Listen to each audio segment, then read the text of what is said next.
Ce soir, nous allons méditer dans le livre de Néhémie. Ça a été notre méditation de ce matin.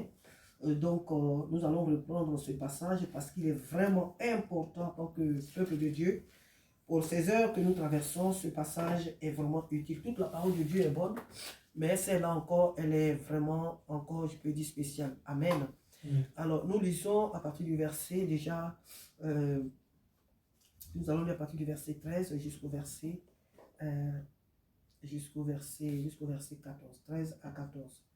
Néhémie chapitre 4, à partir du verset 13 à 14. Nous lisons. C'est pourquoi j'ai placé dans les enfoncements, derrière la muraille et sur des terrains secs, le peuple par famille, tous avec leur épée, leur lance et leur arc. Je regardais et m'étant levé, je dis aux grands, aux magistrats et au reste du peuple, ne les craignez pas, ne les craignez pas. Souvenez-vous du Seigneur grand et redoutable et combattez pour vos frères, pour vos fils et vos filles, pour vos femmes et pour vos maisons. Alléluia. Donc ici, ce matin, nous avons lu que, à partir du premier verset du chapitre 4, nous avons lu que Néhémie était revenu de la captivité sous l'ordre du roi. Donc il était les chansons. Donc Néhémie revient à Jérusalem pour rebâtir les murailles de Jérusalem. On ne va pas trop rentrer dans on va résumer. Donc Néhémie arrive et voici que effectivement ce que ses frères lui avaient donné comme renseignement sur les murailles de Jérusalem, c'était vrai. Alors Néhémie engage quelques personnes, quelques volontaires pour pouvoir rebâtir les murailles. Et cela va déplaire à une poignée de personnes. Et ces personnes-là, la Bible dit que c'était Sambala, Adonija et les Ammonites, les Arabes et les Asdoniens. Et ces personnes-là ne voulaient pas que la muraille soit rebâtie. Alors, ils ont commencé à vraiment s'opposer à ce travail. Ils ont commencé à s'opposer et ils ont commencé à intimider Néhémie, à intimider le peuple, à les décourager par des paroles, à les décourager par les moqueries, les blâmes et toutes sortes de choses qu'ils ont commencé à faire. Parce qu'ils étaient en train de travailler et les murailles, le travail n'avait pas encore pris forme. Donc à leurs yeux, c'était un travail banal. C'était un travail qui n'allait jamais réussir.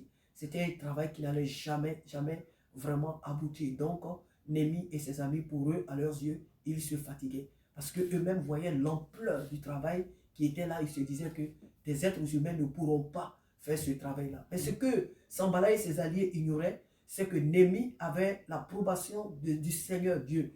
Lui et tous ses amis avaient l'approbation du Seigneur. Donc ils n'étaient pas seuls. Dieu était avec eux dans ce qu'ils étaient en train de faire. Ils avaient l'approbation de Dieu. Et ici, Néhémie, face à toute cette opposition, Néhémie, le leader, va prendre encore le devant et il va encourager ses frères. Il dit, c'est pourquoi je plaçais dans les enfoncements, derrière la muraille et sur des terrains secs, le peuple par famille. Oui, Néhémie ne s'est pas levé seul. C'est vrai que Néhémie était leader. C'est vrai que Néhémie avait la vision. Néhémie avait cette responsabilité de faire ce travail. Mais le travail de Dieu, c'est un travail d'équipe. Le travail de Dieu, c'est un travail d'ensemble. Personne ne peut dire que oui, Dieu m'a appelé, je suis tellement loin, et tout ça. Donc, l'œuvre de Dieu, écoute, je n'ai besoin de personne, je peux la faire toute seule. C'est impossible. Même celui que nous adorons, lorsqu'il est venu sur cette terre, il a eu des disciples avec lui. Il a eu des disciples avec lui. Jésus n'a pas fait route seul. Même le Dieu dans le ciel, je ne dis pas qu'au ciel, quelqu'un l'aide, non. Mais au ciel, même devant lui, il n'y est pas seul. Il est seul sur son trône, mais il a autour de lui des anges qui l'adorent. Il a autour de lui toute une armée qui l'adore et qui le sert. Alléluia. Donc aussi, cette terre, nous aurons besoin des personnes pour faire l'œuvre de Dieu. Nous aurons besoin des personnes pour nous accompagner par l'Esprit de Dieu dans ce à quoi Dieu nous a appelés. Mais ici aussi, nous voyons que Néhémie prend ses responsabilités. Néhémie implique. Néhémie, comment on l'appelle? Oui, Néhémie implique. Néhémie délègue les responsabilités, l'ennemi va placer les familles. Il va placer des personnes par famille. Il va les placer là où il fallait pour pouvoir bâtir, pour pouvoir veiller sur le travail qui était en train d'être fait. Pour ne pas que la nuit, les ennemis viennent détruire ce qu'ils avaient commencé et dire après que non, c'est parce que ce n'était pas solide, c'est pourquoi tout est tombé, alors que ce sont eux qui sont venus la nuit et qui ont détruit le travail qui a été fait. Donc, le travail était fait. Mais Néhémie et ses frères, les Juifs, ils faisaient la garde. Ils veillaient sur le travail jusqu'à son achèvement. Donc ici, Néhémie a placé des hommes.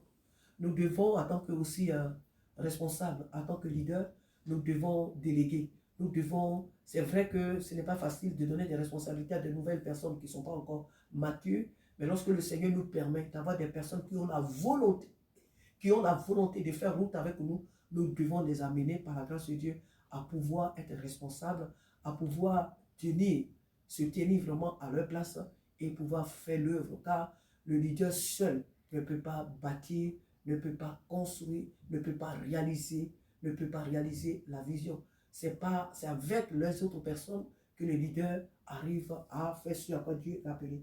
Ensuite, Néhémie place ses familles-là, il leur donne des épées. Chacun d'eux avait une épée dans sa main et des lances. Pourquoi ils avaient des épées et des lances? Parce que tu ne peux pas être en guerre sans une arme. Tu ne peux pas aller à une guerre sans arme. Et nous, en tant que chrétiens, nous ne pouvons pas dire que oui, nous faisons l'œuvre de Dieu, nous sommes en train de servir Dieu et nous n'avons pas la parole de Dieu. Nous n'avons pas la prière, nous n'avons pas le jeûne, nous n'avons pas la crainte de Dieu, nous n'avons pas le nécessaire qui est véritablement la parole de Dieu en nous, mais on s'avance oui parce que donc ça devient un club d'amis, ça devient une institution banale qui n'est pas basée sur Dieu et c'est dangereux. Alléluia. Nous devons avoir pour arme la parole de Dieu. Nous devons avoir pour arme la prière. Nous devons avoir pour arme le jeûne. Nous devons laisser impliquer réellement celui-là qui nous a sélectionnés, celui-là qui nous a appelés. Nous devons vraiment lui donner toute la place dans cette œuvre afin qu'il puisse se manifester comme il le désire. Ici au verset 24, Néhémie dit, je regardais et m'étant levé, je dis aux grands, aux magistrats et au reste du peuple, ne les craignez pas. Ne les craignez pas. Souvenez-vous du Seigneur grand et redoutable et combattez pour vos frères, pour vos fils et vos filles, pour vos femmes et pour vos maisons. Donc, quand les enfants d'Israël ici, de Juda, étaient confrontés à une guerre, ils étaient confrontés à une situation où ils devaient se lever. C'est bien de prier, c'est bien de prier. Mais comme nous l'avons dit ce matin, nous devons prier et agir. Nous ne devons pas seulement dire que oui, je prie et je suis assise, le Seigneur va faire. Eux, ils ont eu confiance en Dieu. Néhémie savait que ce qu'il était en train de faire avec ses frères était dans le plan de Dieu. C'était la volonté de Dieu qu'il rebâtisse les murailles. Mais comme il y avait là des ennemis qui ne voulaient pas la réussite de ce travail, la réalisation de ce travail, il leur fallait se lever et les combattre. Et c'est ce que Néhémie a fait. Dans cette bataille, Néhémie n'épargne pas les nobles. Néhémie n'épargne pas les nobles qui ont aussi à cœur de voir cette œuvre réussir. Il va les impliquer. Tu es juge, tu es avocat, tu es médecin, où que tu sois cette guerre, tu dois te lever quand le pouvoir que Jésus-Christ nous a donné, il nous l'a donné tous. Ce n'est pas un pouvoir qui est que pour le leader. Ce n'est pas un pouvoir qui est dédié qu'au leader. Ce n'est pas un pouvoir qui est dédié qu'à une certaine catégorie de personnes dans l'église. C'est un pouvoir que Dieu, Jésus nous a donné, nous tous, dans sa maison. Tous ses enfants, sans exception. Quel que soit ton rang social, président, ministre, qui que tu sois, pauvre ou riche, je ne sais pas, petit ou grand, tous nous avons reçu le mandat de Dieu pour pouvoir combattre les diables, pour pouvoir chasser l'ennemi, pour pouvoir d'écraser les puissances des ténèbres. Ce mandat, nous l'avons reçu. Alors, nous l'avons reçu. Alors ici, Néhémie, sans épargner ces grands, ces nobles-là, il va vraiment les encourager. Le leader aussi a pour rôle d'encourager. Alléluia. Le leader a pour rôle d'encourager, même quand tout semble être difficile, quand tout semble être catastrophique, quand tout semble aller dans le sens contraire, le leader doit encourager. Le leader doit avoir la force de guider, de montrer la voie et d'encourager. Il ne doit pas être de celui-là qui ou de celle-là qui décourage les autres. Qui les décourage. Non, mais cette situation, mais vraiment, c'est difficile. Mais cette situation, c'est catastrophique. Mais ça, on ne pourra jamais. Mais ça, on n'y arrivera jamais. Ça, ce n'est pas le langage. Un leader qui a un tel langage n'est pas un leader. Ce n'est pas un leader. C'est quelqu'un qui a voulu faire comme les autres. C'est quelqu'un que Dieu n'a pas appelé ou quelqu'un que Dieu n'a pas appelé. Parce que tous les leaders que Dieu a sélectionnés, ce sont des leaders courageux, ce sont des leaders audacieux, ce sont des leaders positifs. Ce sont des leaders qui montrent toujours la voie. Amen. Donc le leader doit être capable d'encourager les autres. Même, je le répète, quand tout ça semble difficile, le leader doit donner de l'espoir. Par la puissance du Saint-Esprit, il doit montrer la voie, il doit encourager. Et c'est ce que Néhémie fait ici. Les Sanballat et autres, ils étaient peut-être nombreux qu'eux. Ils avaient peut-être des armes plus sophistiquées qu'eux. Mais Néhémie sait que ces ennemis-là ne pourront pas les vaincre. Pourquoi? Parce que à leur côté, ils avaient Dieu. Ils avaient le Seigneur avec eux. Donc, même si leurs armes paraissaient être faibles, même si leurs armes paraissaient être anciennes ou démodées, le Dieu du ciel et de la terre était de leur côté. Donc, ils avaient la victoire. Ces frères-là avaient tout simplement besoin d'être encouragés, d'être galvanisés. Et c'est ce que Néhémie a fait. Et quand nous voyons à la fin de ce livre, nous voyons vraiment que Néhémie a réellement rebâti les murailles et la confusion a été pour Sanballat, les Arabes, les Adonisiens, les Amoriens, oui, je ne sais pas si voilà, les Asdoniens et tout cela, les Ammonites plutôt, les Ammonites, la confusion a été leur partage. Sanballat a été confus. Il a été confus parce que Dieu était du côté de Néhémie et de tous les enfants d'Israël qui avaient cette volonté de rebâtir. Il n'y a pas d'œuvre trop élevée. Il n'y a pas de difficultés trop grandes que nous ne pouvons surmonter, que nous ne pouvons, dont nous ne pouvons triompher. Il n'y a pas de preuve plus grande que nous ne pouvons vaincre. La Bible le dit d'ailleurs, Jésus dit qu'il ne nous chargera jamais d'une preuve plus grande. Non, non, non, il ne nous chargera jamais d'un fardeau que nous ne pouvons porter. Donc, chaque épreuve qui arrive, nous devons avoir de suite en nous la pensée que si cette épreuve est là, c'est le Seigneur qui la permet, alors il a déposé en moi la capacité de pouvoir la surmonter. Sanballat et ses amis, Néhémie n'a pas eu peur d'eux.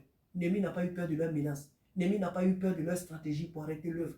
Néhémie ne s'est pas laissé intimider. Même quand même certains d'entre eux, les frères juifs, étaient un peu impressionnés par ce que faisait Sanballat et ses alliés, et que quelques-uns pouvaient être découragés, avoir un langage un peu décourageant, mais Néhémie savait qui l'avait envoyé. Néhémie connaissait le chef de sa mission. Alors, il est resté ferme dans ses bottes, il est resté audacieux jusqu'à la fin de l'œuvre, et ce sont les ennemis qui ont été couverts de honte. Soyons audacieux. Dieu travaille avec des audacieux. Dieu travaille avec des persévérants. Dieu travaille avec des visionnaires. Dieu travaille avec des personnes qui savent qui elles sont. Pas des personnes hésitantes. Pas des personnes qui n'ont pas confiance. Non. Dieu travaille avec des personnes qui savent que même si aujourd'hui ça ne va pas, demain ça ira. Même si demain ça n'est pas allé ou ça ne va pas, après demain ça ira. Le chrétien est celui qui espère toujours en la beauté de l'Éternel parce que Dieu a un temps pour chaque chose. Et comme lui, il ne sait pas ce temps-là, il espère que Dieu va faire quelque chose. Et cette foi-là, Dieu ne permet jamais qu'elle soit couverte de honte. Dieu agit toujours. Lorsqu'on s'attend à lui, il agit toujours en son temps et en son heure. Courage à nous pour cette œuvre que Dieu nous a confiée depuis des années, que nous sommes en train de faire. Ça peut paraître difficile, compliqué, mais celui qui a fondé ce ministère ne nous a pas abandonnés, ne nous a pas tourné dos. Alors prenons courage. Prenons courage, galvanisons les autres, encourageons les autres, affermissons les autres par la parole de Dieu. Restons debout parce que c'est à cela que le Père nous a appelés. Que le Seigneur nous aide à être de ceux-là qui encouragent, à être de ceux-là qui galvanisent, à être de ceux-là qui amènent les autres à regarder tout droit devant eux et non pas en arrière. Comme dans le film où Jésus, comment on appelle, lorsque les enfants d'Israël ont quitté l'Égypte, lorsqu'ils voyaient le bruit des chars du Pharaon, ils ont tourné les têtes, ils avaient tous peur, ils avaient peur, ils regardaient en arrière de là où ils étaient quittés et ils ne savaient pas comment faire. Au lieu de regarder devant eux ce que Dieu était sur le point de faire, eux, ils avaient le regard en arrière. Mais Moïse, qui était le leader, lui, il avait le regard fixé sur celui qu'il avait envoyé dans cette mission. Donc le leader, premièrement, doit avoir les regards fixés sur le Seigneur qu'il a appelé pour faire son œuvre et il doit être dans la capacité d'encourager les autres. Même quand, je le répète, même quand ça ne va pas, le leader doit avoir un langage de cette tsunamite, tout va bien. Et non pas non, et non pas ceci, et non pas cela, non. Le leader doit avoir un langage positif. Et si il place vraiment sa confiance dans le Seigneur, le Dieu en qui il a placé sa confiance ne le décevra jamais, il l'aidera. Amen. Que Dieu soit béni ce soir pour tout ce qu'il fait, pour tout ce qu'il fera, qu'il soit béni pour la force qu'il nous a donnée, le courage qu'il nous a donné de pouvoir faire cette œuvre et de d'aller jusqu'au